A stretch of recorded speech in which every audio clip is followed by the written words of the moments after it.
The clang of the mop bucket echoed through the prison hallway, sharp and metallic, cutting through the silence of the night shift. A tall, broad-shouldered man in worn janitor overalls pushed it slowly, his face calm, almost unreadable. The overhead lights flickered, casting long shadows across the concrete floor. His name was Jack Reynolds. To everyone who saw him in these halls, he was just the janitor. A middle-aged single dad trying to get by, quiet, unremarkable, invisible in a place full of noise and danger. But what no one knew, not the guards who passed him without a second glance, not the prisoners who sneered as he swept their mess, not even the prison warden, was that Jack Reynolds had once been something else.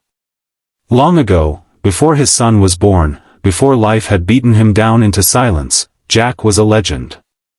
A decorated Delta Force operator. A man whose name was whispered with respect in places most people would never set foot. He had led missions deep in hostile territory, missions the government would never admit existed. He had saved lives, ended wars before they started, and walked through fire with his brothers at his side. But now? He was alone. His wife gone, taken by illness. His son, a teenager, trying to find his way in a world that seemed determined to crush him. And Jack. Jack had traded rifles and glory for a mop and a paycheck. The prisoners didn't know that when they watched him. They saw only a tired old janitor. And some of them, they smelled weakness. That night, Jack was cleaning in one of the older blocks, the one where the worst of the gangs were housed. Men with tattoos inked over scars, eyes like wolves, hungry and cruel. The guards had pulled back, leaving him to do his work. To them, it was just routine. But to the prisoners, it was an opportunity. "Hey, old man," one of them sneered from behind the bars, his voice low and mocking. "You missed a spot." The others laughed, sharp and ugly. Jack didn't respond. He dipped the mop, swirled it in the bucket, and kept cleaning. He'd learned long ago that silence was power. But silence wasn't enough that night. When the cell doors opened for yard time, a handful of them stayed behind. Men who didn't care about fresh air. Men with other plans. They cornered Jack in the hallway, 6 of them, tattoos crawling up their necks, makeshift weapons glinting under the dim lights. "You think you're better than us, janitor," their leader hissed, a tall, wiry man with hate burning in his eyes. "Walking around here like you don't see us. Like you don't hear us. Tonight, we're gonna remind you who runs this place." Jack's eyes flicked to the exit door 20 feet away. He could walk. He could run. He could call for help. But something inside him, something he had buried for years, stirred. The wolf inside the quiet janitor woke up. He set the mop down. "Boys," he said softly, his voice steady as stone, "you don't want to do this." The leader grinned, missing 2 teeth. "And why's that?" Jack's eyes, cold and piercing, locked onto his. "Because I've fought wars you can't imagine. And if you take one more step, you'll regret it." For a moment, silence hung heavy. Then the prisoners laughed. To them, he was bluffing. Just an old man with stories. The first one lunged. What happened next would echo through that prison for years. Jack moved with speed that seemed impossible for his age. He sidestepped, grabbed the attacker's arm, and twisted, hard. Bone cracked like dry wood. The man screamed as he hit the floor. Another rushed in, swinging a shiv. Jack caught his wrist, drove his elbow into his ribs, and the weapon clattered away. It was a blur. A dance of violence so precise it looked rehearsed. Every strike Jack delivered was controlled, efficient, devastating. He wasn't fighting to kill. He was fighting to end it fast, to make a point. In less than 30 seconds, 6 hardened prisoners lay groaning on the ground, their pride shattered, their bodies broken. The guards came running, shouting, drawing tasers.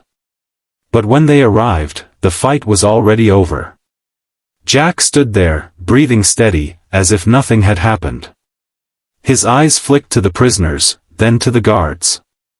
"They slipped," he said simply, and picked up his mop again. But word traveled fast.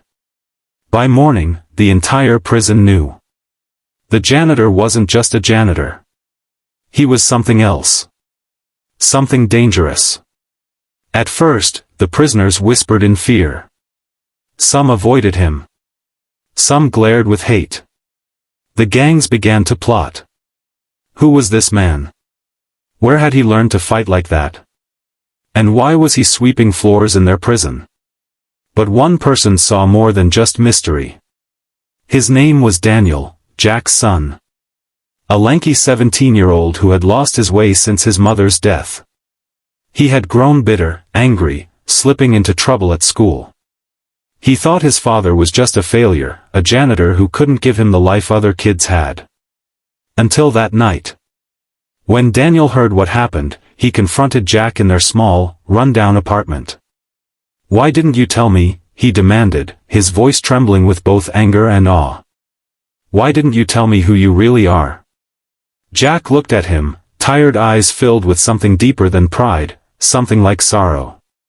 "Because being a soldier doesn't make you a good father," Jack said quietly. "And that's what I've been trying to be for you. Not a war hero. Just, your dad." Daniel swallowed hard, the anger fading. For the first time, he saw his father not as a failure, but as a man who had carried more weight than anyone should. A man who had chosen humility over glory, sacrifice over recognition.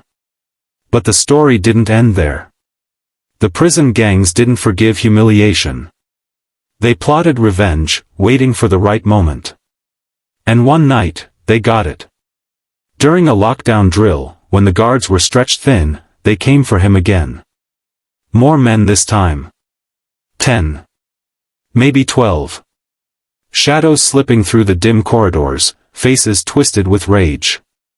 Jack knew it before he even turned the corner. His instincts, sharp as ever, screamed danger. This time, though, he wasn't alone. Daniel, who had been waiting in the break room for his dad to finish his shift, heard the commotion.